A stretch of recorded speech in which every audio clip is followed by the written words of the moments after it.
안녕하세요. 구건석 성형외과 대표원장 구건석입니다.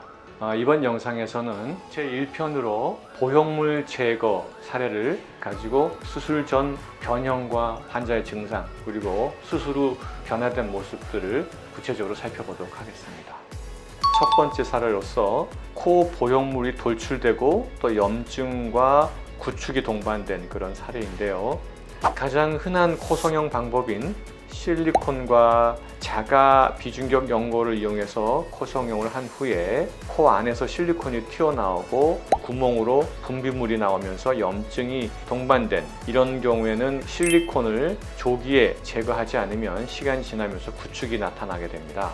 이렇게 보형물이 코 안에서 또는 코 밖으로 노출되면서 염증이 동반되고 또 구축이 함께 나타난 그런 사례에서는 어떻게 수술을 해야 될지 판단하기가 쉽지 않습니다. 제거와 재수술을 한 번에 동시에 해야 될지 아니면 각각 나눠서 해야 될지, 절개는 개방형으로 해야 될지 비개방으로 해야 될지, 실리콘이 빠져나오면서 생긴 구멍은 어떻게 막아줄 것인지, 이런 세 가지가 상당히 고민되는 문제입니다. 이런 경우에 있어서는 보형물이 돌출되면서 생긴 구멍의 사이즈, 그 다음에 구축 변형의 정도, 또 염증이 얼마나 지속되어 있는지, 환자의 상태에 따라서 절개 방법과 한 번에 해야 될지 두 번에 나눠서 해야 될지 등을 결정하는 그런 단서가 될 수 있겠습니다. 그래서 그런 것들은 많은 경험을 통해서 우리가 판단할 수 있겠는데요. 이번에 소개하는 사례는 8년 전 실리콘으로 융비술을 하고 코끝에는 비중격 연장 이식을 하였습니다. 그런데 한두 달 전부터 코 안에 보형물이 뚫고 나오면서 만져지고 구멍을 통해서 고름이 나오면서 코가 들리는 그런 구축이 급속히 진행된 그런 사례입니다. 이 사진은 제거 전 모습인데요.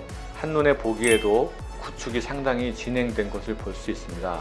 이분은 수술 직후부터 뭔가 불편했었다고 합니다. 환자가 뭔가 묵직하고 당기고 증상이 있었는데 시간이 지나면서 서서히 코가 들린 것을 인지를 했다고 합니다. 그런데 한 달 전에 코를 심하게 부딪힌 후에 코끝이 이렇게 빨개지고 코 안으로 실리콘이 뚫고 나와서 만져졌다. 그리고 코 안에서 고름이 나오기 시작했다 라는 얘기입니다. 그래서 살펴보니까 콧등이 넓고 두툼하고 코끝도 울퉁불퉁하게 찌그러져 있으면서 빨갛게 실리콘이 비치고 염증 반응을 보이는 그런 상황이었습니다.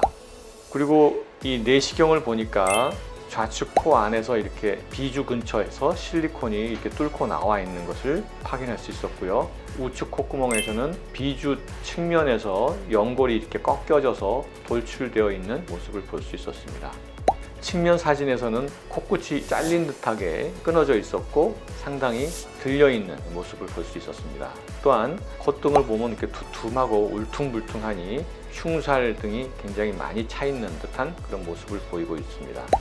자, 이 사진은 수술 전에는 이렇게 울퉁불퉁하고 뭉툭하면서 살이 뚱뚱한 그런 콧등을 보이고 코끝도 들려 있으면서 울퉁불퉁했는데 수술 후에 보니까 콧등도 날씬하고 울퉁불퉁했던 코끝 모습도 매끈하게 잘 자리 잡았고요. 무엇보다도 콧구멍이 이렇게 많이 보였던 것이 덮일 정도로 코가 내려오게 되었습니다.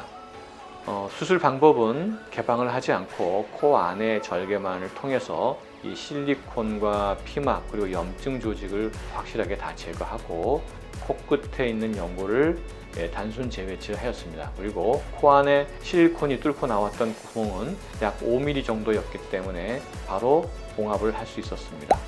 밑에서 보니까 빨갛게 비쳤던 실리콘이 있었던 자리에는 깨끗하게 잘 아물었고 특별한 어떤 변형을 남기지 않았습니다. 그리고 코끝에 이렇게 뭉툭했던 모습도 굉장히 날씬해진 것을 확인할 수 있죠. 반측면에서 보면 끊어졌던 코끝이 서서히 나타나고 길이도 상당히 내려와 있는 것을 우리가 확인할 수 있습니다. 그리고 콧등에 울퉁불퉁하고 뭉툭했던 그런 흉살들, 염증 조직들이 모두 제거되니까 콧등이 이렇게 매끈하고 날씬한 모양으로 바뀌었죠. 측면 사진을 보면 가장 크게 변화를 우리가 느낄 수 있습니다. 코끝이 살아나온 것을 확인할 수 있고요. 상당히 많이 내려온 것을 볼 수 있습니다. 자, 내시경 사진을 비교해보면 이게 수술 전에 이렇게 실리콘이 이렇게 뚫고 나온 모습인데요. 그 자리가 깨끗하게 잘 아무른 것을 확인할 수 있었고요. 반대쪽 콧구멍에 이렇게 꺾어지면서 튀어나왔던 연골이 매끈하게 잘 펴져 있는 것을 확인할 수 있습니다.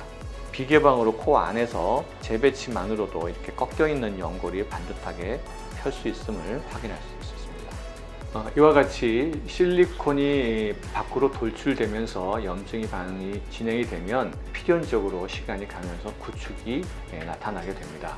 우리가 염증 반응이 실리콘 돌출 없이 나타난다 하더라도 즉각적으로 보형물을 제거해줘야 구축으로 진행되는 것을 우리가 예방할 수 있는데요.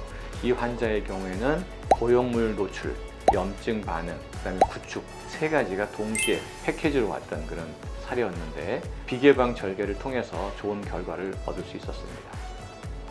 네, 다음 사례는 실리콘 보형물로 융기술을 한 후에 실리콘 주변에 만성 염증이 있었고 그로 인한 압통과 당김, 조임 등의 증상을 동반하면서 비주라고 하는데요. 콧기둥이 기울어진 그런 사례입니다. 실리콘으로 융비술을 한 후에 한참 시간이 지났는데도 갑자기 코가 붓고 압통이 오는 경우도 꽤 있습니다. 이는 만성 염증이라고 하는데요. 우리가 코 수술을 하면서 실리콘에 균이 묻어서 들어갑니다. 많지는 않지만 이런 균이 실리콘에 계속 붙어 있다가 우리 몸의 면역세포에 있어서 그 활동을 억제되어 있었지만 우리 몸이 피곤하거나 면역력이 떨어지면 갑자기 실리콘에 붙어있던 균들의 활동성이 늘어나면서 코가 붓고 압통 등의 염증 반응을 보이는 경우가 종종 있습니다. 그러다가 약을 먹거나 또 몸이 좋아지면 다시 붓기나 이런 압통 등이 사라지고 또 몸이 안 좋아지면 또 나타나고 이런 것들이 반복하면서 서서히 구축기 나타나는 사례들이 많이 있습니다.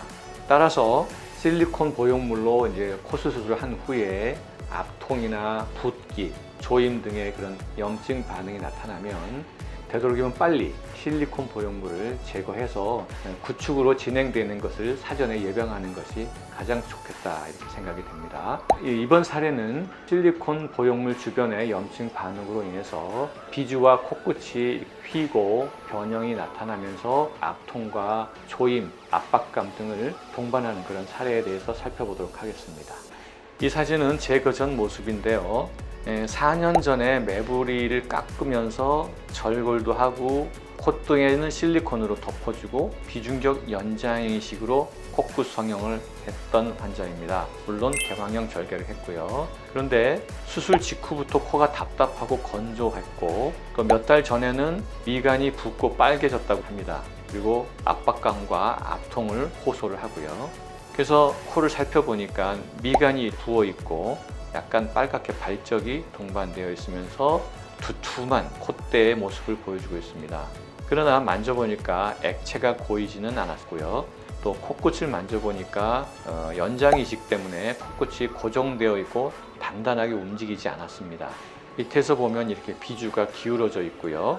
위에서 보면 코끝이 오른쪽으로 치우친 것을 확인할 수 있습니다.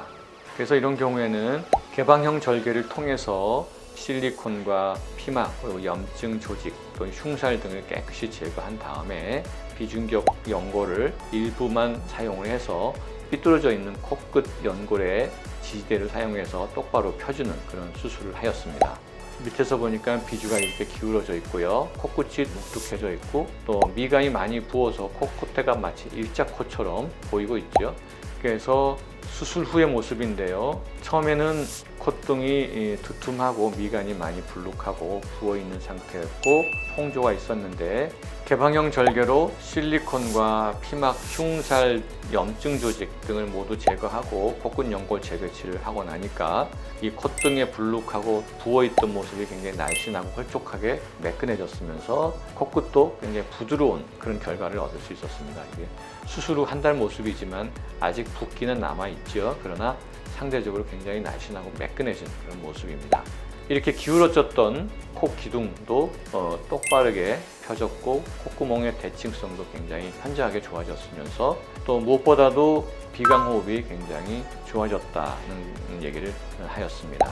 반측면에서 보니까 일자코처럼 여기가 높고 부어있던 모습이 S라인이 살아나고 코끝의 윤곽도 굉장히 매끈하고 날씬한 모습을 보여주고 있습니다. 측면에서 보니까 가장 뚜렷한데요. 이 부분이 S라인을 나타내고 있고 코끝이 훨씬 더 살아나는 모양이 되었습니다.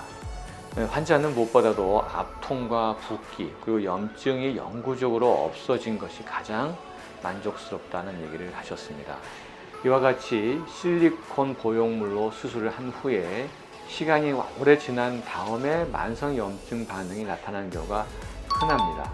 그래서 그런 염증 반응이 나타났을 때는 빨리 실리콘과 피막 이런 것들을 제거함으로써 더 이상의 염증 반응을 예방을 하고 또한 구축으로 진행되는 것을 차단하는 것이 가장 좋은 방법이라 하겠습니다.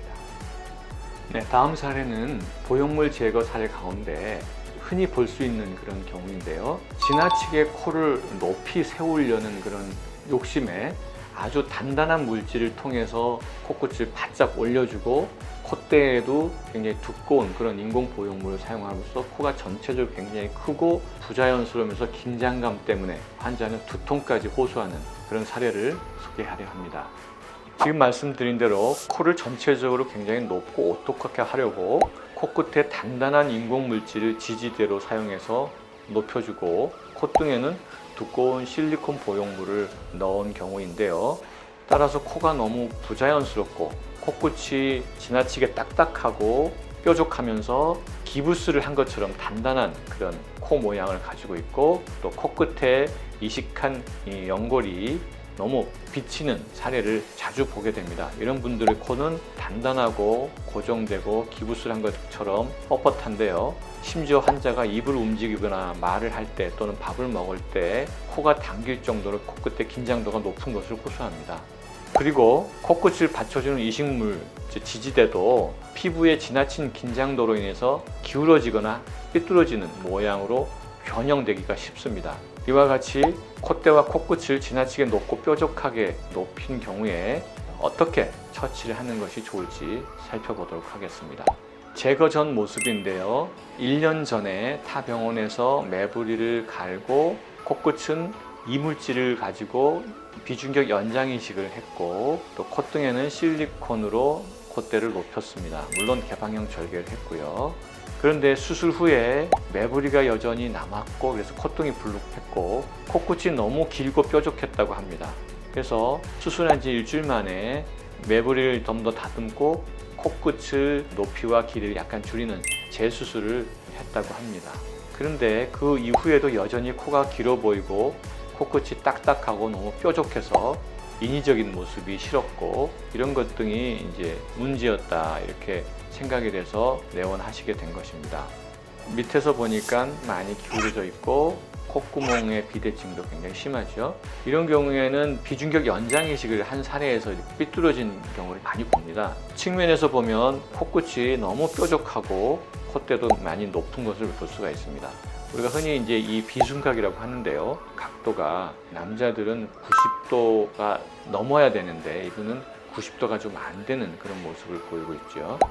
그래서 개방형 절개를 통해서 수술을 접근하게 되었는데요. 들어가 보니까 커다란 메쉬 플레이트라는 인공 물질, 굉장히 단단한 인공 보형물인데요. 이것을 이용을 해서 비중격 연장 이식을 한 상태였습니다. 그래서 제거하고 나니까 남아있는 비중격이 거의 3분의 1 정도밖에 남지 않았습니다. 그래서 비중격 연골이 너무 약해져 있죠. 그래서 이 약해져 있는 이 비중격을 기연골을 이용해서 L자 형태로 다시 만들어주고 또 비주도 똑바르게 고정시켜서 재배치를 해 주었습니다. 그래서 콧등에는 실리콘을 제거하고 메쉬 플레이트로 되어 있었던 그런 연장 이식을 다 제거한 다음에 기연골을 통해서 비중격을 보강해주고 똑바르게 세워준 지지대를 통해서 코끝의 연골을 묶어주니까 휘어졌던 콧대와 코끝이 정중앙에 돌아오게 되었습니다. 이렇게 수술 후 한 달 모습인데도 상당히 정리가 잘 된 모습이죠. 그리고 밑에서 보니까 기울어져 있던 비주와 비대칭이 심했던 콧구멍이 거의 정상화되었고 똑바르게 잘 자리 잡게 되었습니다. 그리고 내심 비중격이 약해져서 혹시 안장코가 남지 않을까 걱정을 했었는데요. 비중격이 비교적 잘 지지를 하고 있어서 안장코가 발생하지 않고 콧등 라인이 아주 자연스럽고 깔끔하게 자리 잡았습니다. 수술 후 측면 모습도 콧대가 심하게 낮아지지 않으면서도 자연스러운 모습을 보이고 있죠. 이 환자는 나중에 코끝의 움직임도 굉장히 자유롭고 부드러워졌으면서도 콧등 라인도 상당히 자연스러운 결과를 얻을 수 있었습니다. 이와 같이 실리콘과 인공 보형물 또는 단단한 물질을 통해서 코를 과도하게 높이려고 할 때는 피부에 텐션이 가게 됨으로써 비중격이 약해지고 코끝이 삐뚤어지는 부작용을 흔히 경험하게 됩니다. 그래서 지나친 그런 욕심은 부리지 않는 것이 좋고, 되도록이면 그런 텐션을 조직이 견딜 수 있을 정도의 높이를 해주는 것이 가장 바람직하겠다는 생각을 듭니다. 또 이렇게 너무 단단하고 긴장감이 높을 때는 되도록이면 빨리 인공 보형물을 제거해서 비중격이 점점 약해지고 주저앉는 것을 사전에 예방하는 것이 좋겠다 생각을 합니다.